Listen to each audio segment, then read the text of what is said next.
साथियों नमस्कार। मोदी 3.0 शपथ हो चुका है, मंत्रालय बांटे जा चुके हैं और अब यह स्पष्ट हो गया है कि पहले दिन से ही पूरे गति के साथ काम चलेगा।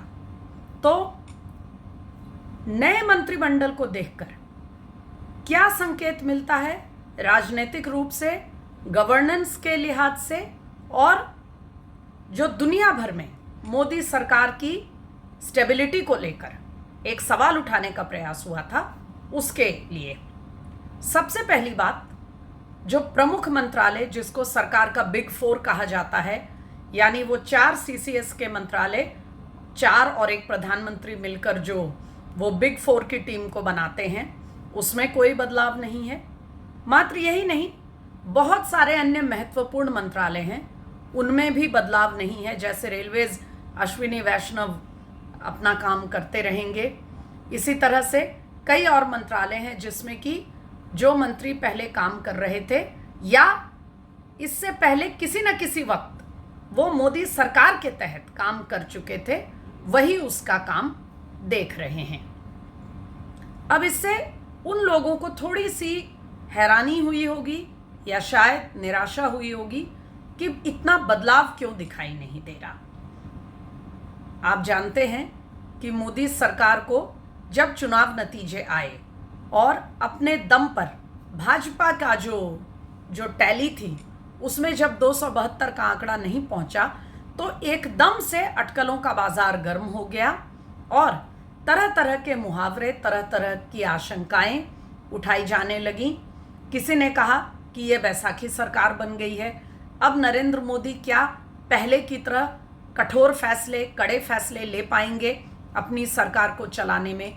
क्या हर बार, हर फैसले के पहले, हर पॉलिसी डिसीजन के लिए उन्हें अपने सहयोगियों का मुंह देखना पड़ेगा? बार बार सरकार 2 कदम आगे 1 कदम पीछे वाली स्थिति में आ जाएगी और एक एक दिन गिनकर कटेंगे?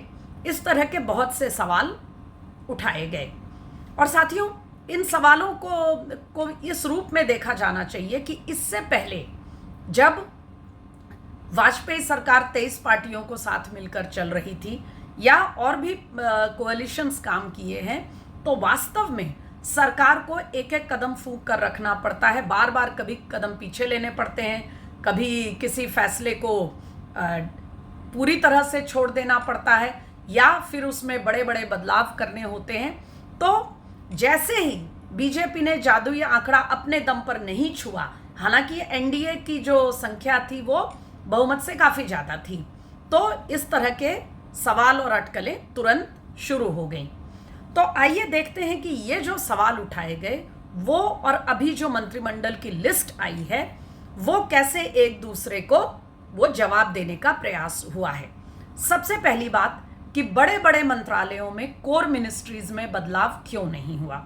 बहुत साफ है साथियों, नरेंद्र मोदी सबसे बड़ा जो संदेश इस कैबिनेट से देना चाहते हैं वो है निरंतरता का संकेत, कॉन्टिन्यूटी।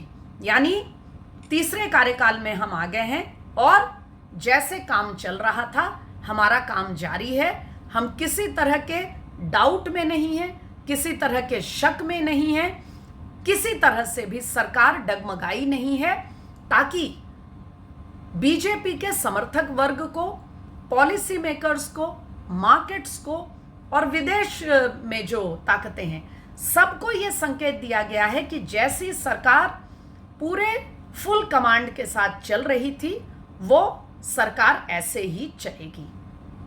ये तो ही निरंतरता की बात। इसी से जुड़ा है स्थायित्व का मामला, स्टेबिलिटी इसलिए क्योंकि जो बड़े बड़े पॉलिसी डिसीजंस लेने होते हैं, और वो केवल बिग 4 तक ही सीमित नहीं है, बड़े बड़े पॉलिसी डिसीजन बहुत सारे मंत्रालयों में लेने पड़ते हैं समय समय पर, जो जनता से सीधे जिनका कामकाज जुड़ा हुआ है, चाहे वो इंफ्रास्ट्रक्चर के प्रोजेक्ट्स हों, कनेक्टिविटी के प्रोजेक्ट्स हों, इस तरह के जो मुद्दे हैं। अब इसमें जो महत्वपूर्ण बात है साथियों कि जो इस तरह के कोर मंत्रालय हैं उनमें 1-2 को छोड़ के अधिकांश उन्हीं लोगों के हाथ में जिम्मेदारी है, उन्हीं को दायित्व दिया गया है जो पहले से ये काम कर रहे थे। इसमें भी कॉन्टिन्यूटी के साथ एक स्टेबिलिटी का संदेश दिया गया है, ये बताने के लिए कि जैसा काम हो रहा था काम चालू आहे। जैसे हम काम कर रहे थे उसी मुस्तैदी के साथ, उसी वेग और गति के साथ काम आगे बढ़ेगा।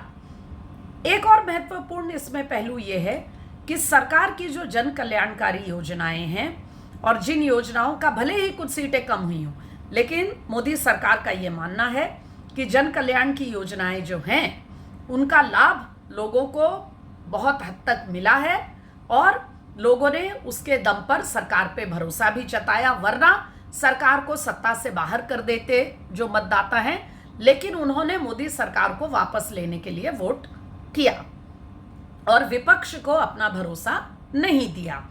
इसी के साथ कुछ गैप्स भी हैं जो इन योजनाओं को और बेहतर बनाने के लिए और ज़्यादा लोगों तक पहुंचाने के लिए सुचारू तरीके से ज़रूरत है। शायद हमारा ये समझना है कि इसीलिए ज़्यादातर मंत्री नहीं बदले गए, ताकि उन योजनाओं में को आगे बढ़ाने के लिए और उनमें अगर कोई गैप्स हैं, कोई खामियां हैं, तो उसको और ज़्यादा प्रभावी बनाने के लिए प्रयास इसी तरह से चलते रहें। ये बात हो गई। और एक महत्वपूर्ण सवाल जो चुनाव नतीजे आते ही खड़ा हो गया था कि क्या मोदी 3.0 वाजपेयी 3.0 बन जाएगा। हमें लगता है साथियों कि शुद्ध प्रशासनिक और राजनीतिक दृष्टि से इसकी संभावनाएं बहुत कम हैं। अगर ऐसा होना होता तो सरकार गठन के समय ही हमें वो देखने को मिल जाता, क्योंकि कुछ कद्दावर घटक दल हैं जैसे जेडीयू, टीडीपी, महाराष्ट्र में अलग अलग विचारों वाली पार्टियां महायुति का अंग हैं, और इसके अलावा छोटे छोटे दल हैं जो अलग अलग राज्यों से बीजेपी के साथ जुड़े हैं। अगर कोई किचकिच, कोई खींचतान की आशंका होती तो वो मंत्रिमंडल के ऐलान से पहले हो गई होती या शपथ के पहले हो गई होती। लेकिन जिस स्मूथनेस, जिस आसानी के साथ शपथ ग्रहण हुआ, एलाइज ने अपना भरोसा दोहराया और मंत्रालयों का बंटवारा हुआ है, इससे लगता है कि किसी तरह सरकार में उस तरह की कोई मतभेद या इस तरह के खींचतान की संभावनाएं आगे भी शायद होनी नहीं चाहिए। इसमें एक बड़ा फैक्टर ये भी है कि नरेंद्र मोदी की कार्यशैली, उनका व्यक्तित्व, उनकी पर्सनैलिटी भी एक महत्वपूर्ण कारण है। वो चाहे गवर्नेंस से जुड़े या योजनाओं से जुड़े प्रशासनिक मामले हो या देश के सांस्कृतिक उत्थान को लेकर या विचारधारा से जुड़े मुद्दे हों, उस पर कठोर फैसले लेने के लिए जाने जाते हैं। दूसरा सवाल आप सब जानते हैं, वो है संख्या बल का। वाजपेयी एक बार 142 सीट लेकर आए थे, फिर उसके बाद वो 1-2 सीटें बढ़ी थी और फिर 2004 में वो लौटकर 137 पे आ गई थी। आज एनडीए की सरकार है, लेकिन भारतीय जनता पार्टी का अपना खुद का आंकड़ा 241 तक आ गया है। ऐसे में जो सबसे बड़ी एलाई हैं, चंद्रबाबू नायडू की तेलुगु देशम पार्टी, उसके पास 16 सीटें हैं। बाकी जो सहयोगी हैं उनकी सीटें उससे और कम हैं। तो एक पार्टी के पास बहुमत के आंकड़े से 30-31 सीटें कम होना और दूसरे सहयोगी के पास, सबसे बड़ा जो सहयोगी है नंबर 2, उसके पास 16 सीटें, ये दर्शाता है कि बीजेपी के फैसलों को, या यूं कहें नरेंद्र मोदी के फैसलों पर ज्यादा टीका टिप्पणी करना, आक्षेप करना, ये शायद एलाइज की ओर से ये नहीं होना चाहिए। और सबसे बड़ी बात यह है कि आने वाले दिनों में राज्यों में चुनाव होने वाले हैं, उस समय बीजेपी का परफॉर्मेंस राज्यों में कैसा रहेगा, इस पर भी सरकार का जो सरकार के कामकाज को लेकर जो चर्चा है, जो अटकलें हैं, वो कहीं ना कहीं मैटर करेंगी। लेकिन एक और अंतर कि क्यों मोदी 3.0 वाजपेयी 3.0 नहीं बन सकता, वो ये है कि जब अटल बिहारी वाजपेयी केंद्र में एक बहुत ही अनूठा प्रयोग करके 23 पार्टियों के सहयोग से पहली बार एक भाजपा का प्रधानमंत्री बना था, तो उस समय बहुत ही कम राज्य थे, केवल उत्तर भारत के कुछ सीमित हिंदी हार्टलैंड के प्रदेश थे जहां या तो बीजेपी की सरकार थी या पहले बन चुकी थी। आज बीजेपी और उसके सहयोगी मिलकर दक्षिण भारत में राज्यों में राज कर रहे हैं। नॉर्थ ईस्ट में, पूर्वोत्तर में उनका राज है, पश्चिम भारत में तो है ही, और मध्य भारत जो है, केंद्रीय जो हमारा इलाका है, उसमें तो बहुत ही मजबूती से भाजपा की सरकारें हैं। और केवल भाजपा की सरकारें बिना किसी सहयोगी के राजस्थान, गुजरात, मध्य प्रदेश, छत्तीसगढ़, उत्तर प्रदेश, उत्तराखंड और हरियाणा में इस समय सरकार चल रही है, और असम में, हालांकि असम में 2 उनके सहयोगी हैं। इसके अलावा त्रिपुरा में भाजपा की अपनी सरकार है, बिहार में नीतीश कुमार के साथ एनडीए की सरकार है, और अब आंध्र प्रदेश में तेलुगु देशम पार्टी के साथ एनडीए की सरकार आ गई है। इसी के साथ एक नया राज्य जो बीजेपी के रेडार में जुड़ गया है वो उड़ीसा का है, जहां प्रचंड बहुमत के साथ बीजेपी की सरकार बनी है।